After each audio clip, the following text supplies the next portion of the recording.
Assalomu alaykum akalarim, ukalarim. Qarshilarda laboyimiz tayyor holatda. Esinglarda bo'lsa, kelgan holatlarni qo'yib ko'rsatgandim. Hozir mana qisqacha obzorini qilamiz. Nasib bo'lsa, ertaga to'liq obzorlarni qilib beramiz akalar. Ko'rib turganlaringiz, mana furniturani zo'rlarni yaxshisidan qo'yib berganmiz. O'zini mana qulf kaltlari bo'ladi yonida. Ochilish yopilishlari juda ham zo'r bo'ladi akalar. Ichki tomonda bitta ko'rsatib o'tamiz. Ichki tomondan ko'rinishini bilyapti akalar. Ichki tomonda mana polni fanera bilan qilib berganmiz. Pollariga ham hamma joylari germetkalarga e'tibor qo'yasizlar. Bitta liniya bitta qismat chiqib turibdi. Bu yoq tomondan ko'rinishlari burchaklariga akalar qora matoviy nержавейкаdan buktirib qo'yib berganmiz akalar. Yonlarida fiksatorlari ham bor. Banferlari ham alohida bitta tema. Ertaga xudo xolasa ko'rasizlar. Oldi tomondan ko'rinishlari.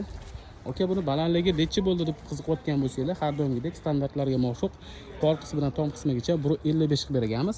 Oldi tomondan necha chiqib turadi kabinasidan deydigan bo'lsangiz, 45-50 sm orasida chiqib turgan bo'ladi akalar. Bu yoq tomonda mana ko'rinishlari.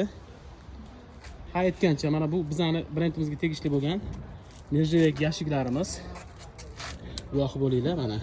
Qora glyansiy bo'ladi. Ochilish yopilishlariga e'tibor qilasizlar. Bu hozir quloq qo'yilgan. Ochiladi, ertaga ko'rsatamiz xudo xolasa mana. Matoviy ugullarimizni qo'yib berganmiz. Alkofollarimiz nimaga urib ko'rsatyapman? Shu ovozidan qanchalik germetizatsiyasi zo'r bo'lganini bilib olsanglar bo'ladi akalar. Akalar, kimga shunaqa tent furgon xizmatlari kerak bo'ladigan bo'lsa, pastda nomer qoldiramiz. Bizning manzilimiz Toshkent viloyati Yangiyo'l shahri joylashgan.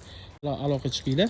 Ushbu videoni ustaxona qidirib yurgan yaqin do'sti birodaringizga jo'natib qo'yinglar. Bizni kuzatishda davom etsanglar, ertaga to'liq obzorini qilamiz. Kuninglar yaxshi o'tsin.